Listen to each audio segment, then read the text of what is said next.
What's going on, guys? Welcome to another Pro Guys video. Hey, in today's video, we're going to be doing the ultimate settings and sensitivity guide for all my PC players out there. What's going on? Specifically for those who are on keyboard and mouse. So we decided to put together this guide since, most of the settings and sensitivity videos are people just showing off their own stuff. So we like to instead give you guys the information you need to find your own optimal settings. Because at the end of the day, everybody's different, all right? And everyone needs different settings to succeed in this game, right? So, real quick, if you're trying to improve at Fortnite, we recommend that you guys head on over to ProGuys.com, not now, but definitely after the video. On our website, we have weekly courses featuring the best up-to-date Fortnite content, along with content from pros like Mongrel, Benji Fishy, and FaZe Kaz, man. And on top of all of this, we have 24/7 on-demand coaching from some of the world's best players. So it's time to step your game up. If you want to get better at this game, you absolutely need to check out ProGuys.com as soon as possible. Finally, my friends, let's do the question of the day.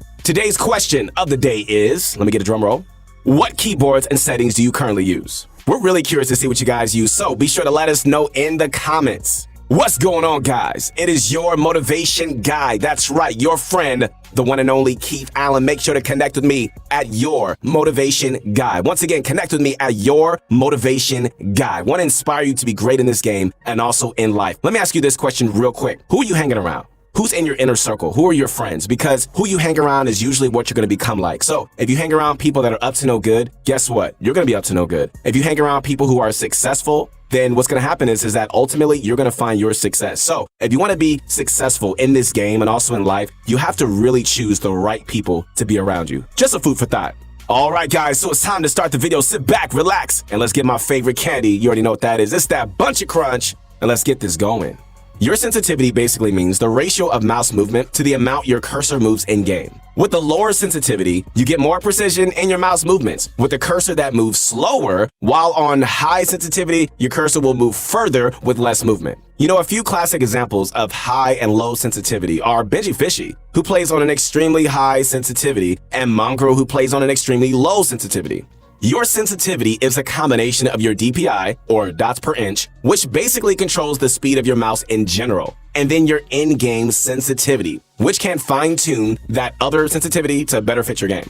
Your DPI can be found in any sort of software that you install for your mouse, and can be adjusted however you like. However, we recommend sticking to 400 or 800. Both of these are combined to form your eDPI, which is your true sensitivity. Your eDPI is found by multiplying your DPI by your in-game sensitivity. For example, if you play on 400 DPI with a 14% in-game sensitivity, and 400 times 0.14 is 56. So your eDPI would be 0.14. All right, so here's the deal. You're gonna know that you found a really good sensitivity when you can perform accurate flick shots, track moving opponents with decent consistency, and can also build and edit really well. One more thing to understand about sensitivity and most other settings is that it comes down to solely your preference. Trust me, if I knew one sensitivity that was perfect for everyone, I would share that with you right now, but I don't. Sorry.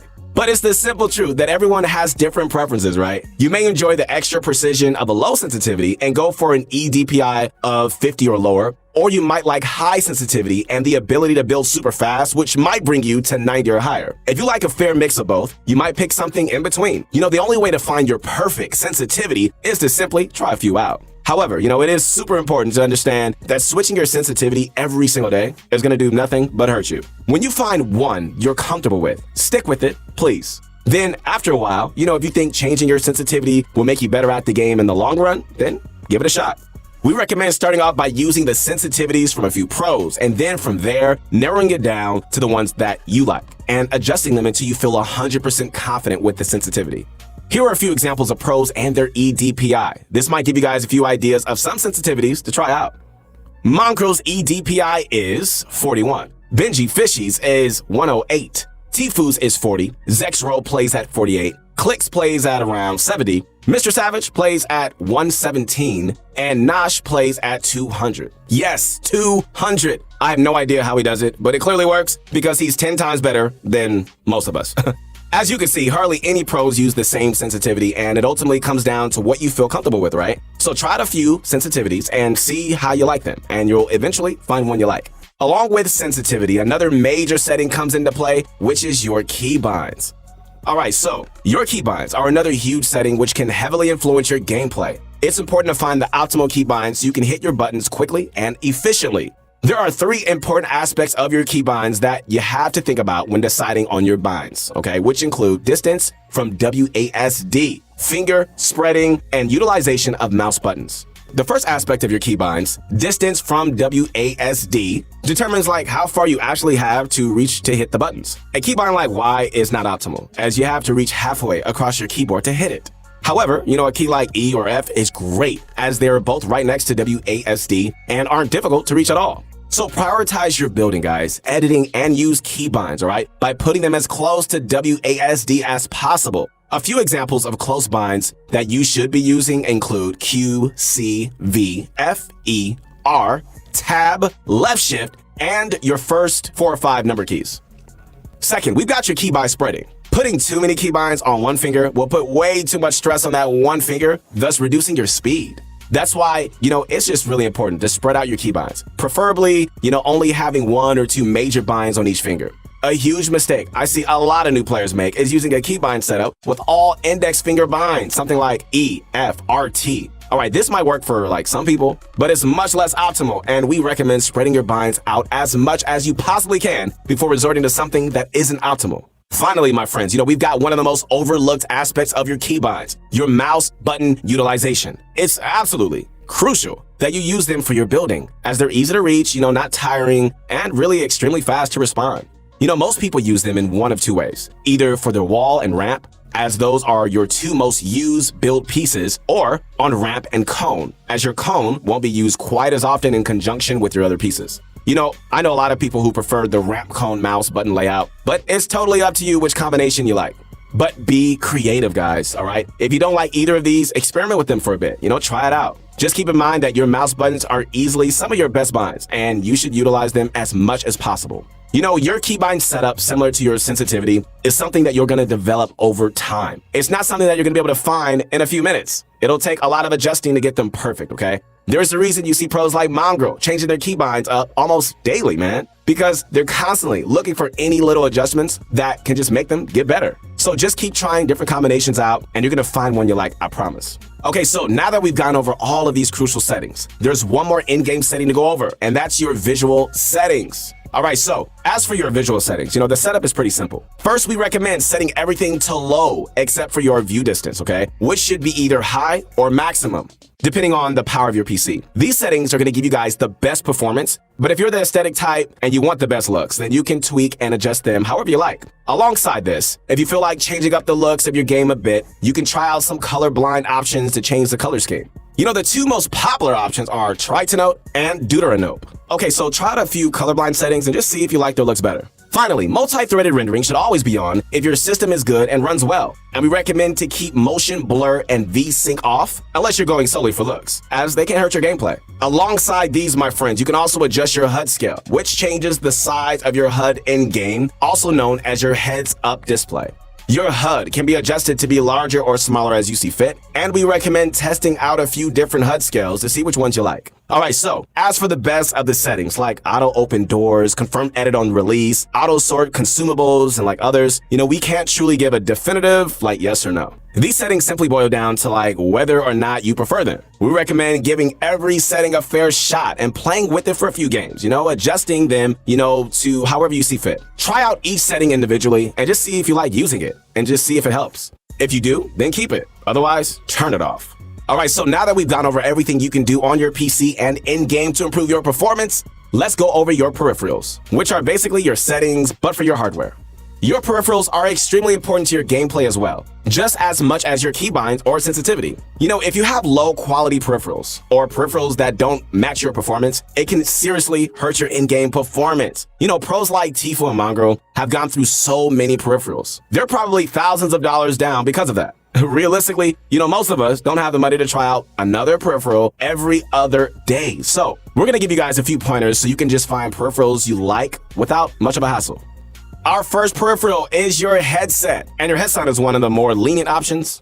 Audio quality in Fortnite is a bit harder to tell between headsets, and they don't have much impact. However, if you're using a headset microphone and not an external one, then you're gonna wanna try and find a pretty good one. All right, so let's just go over a few of our favorites, okay? First, we've got the $50 HyperX Cloud Stinger. You can't go wrong with this headset. From my own experience, it has a decent quality microphone, solid audio quality, and it takes a long time to wear out if you handle it with care. I know many people that have used them and they don't ever break. The Cloud Stinger is a great budget option that still provides most of the benefits other headsets provide at a fraction of the price.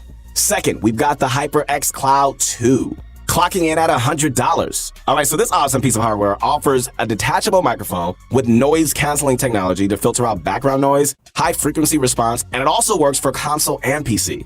Finally, we've got the most expensive option, the $330 SteelSeries Arctis Pro Wireless. This is the headset I know a lot of people use as well. First off, it's wireless with almost zero delay with Bluetooth support. This headset also picks up any sounds up to 40,000 hertz, includes 2 swappable batteries so you can just have no downtime while charging, and an amazing Clearcast microphone which has studio quality voice clarity. Okay, so now that we've been over 3 of the best headsets, let's go over mice.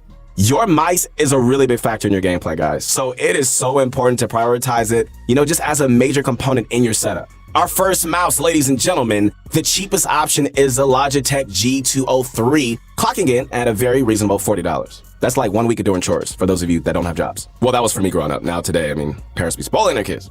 This mouse has a great sensor, fast response time, with a low weight of only 85 grams and comes at a very reasonable price. If you need a low price option that is still high quality, the G203 is definitely an option to consider. Our second mouse is the glorious Model O, coming in at $50.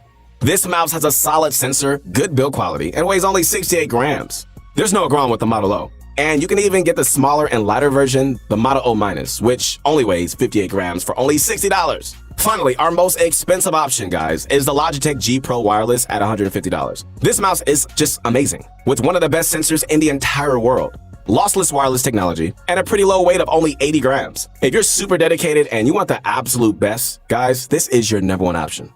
Finally, let's take a look at a few keyboards. All right, so first, we've got the Logitech G213. This keyboard is great with nice looking customizable RGB lights, a nice shape, function keys with custom commands, and more. However, the one downfall is the lack of mechanical switches.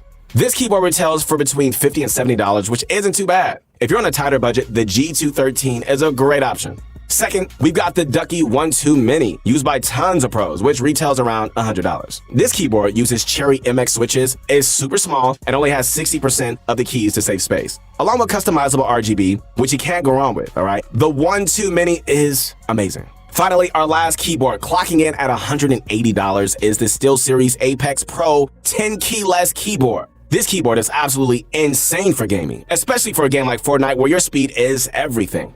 This keyboard has the fastest response time out of any keyboard in the entire world, man. Alongside this, you can adjust the sensitivity for every single key, which is like absolutely crazy. That means if you want certain keys to press basically on impact, you can do that. If you want some keys to require more force, you can do that as well. This keyboard is absolutely insane and worth every single cent.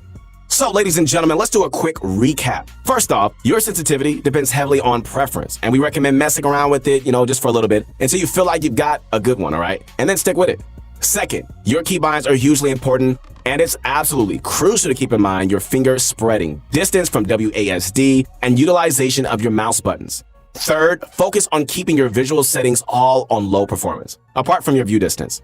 Finally, picking out the best peripherals will play a huge role in your gameplay. And it's so important, guys, to find peripherals you enjoy using and are comfortable with so that you can just play as well as possible. All right, guys, once again, this is your motivation guy. That's right, your friend, the one and only Keith Allen. Make sure to connect with me on my new Insta at Your Motivation Guy, man. Looking forward to hearing from you guys. That's going to be it for today's video. Go into your next game confident, knowing that you've got a great sensitivity, settings, and will continue to get better. We really hope you enjoyed. Don't forget to use code PROGUIDES in the Fortnite item shop when you make any sort of purchases, as it just really helps us out, and we really do appreciate it. Comment down below what you guys thought about this video and what you'd like to see next on the channel. We aim to bring you guys the best daily Fortnite content, so do us a favor by liking this video, subscribe to the channel, and show ProGuides.com some love for bringing you this video. We'll see you later.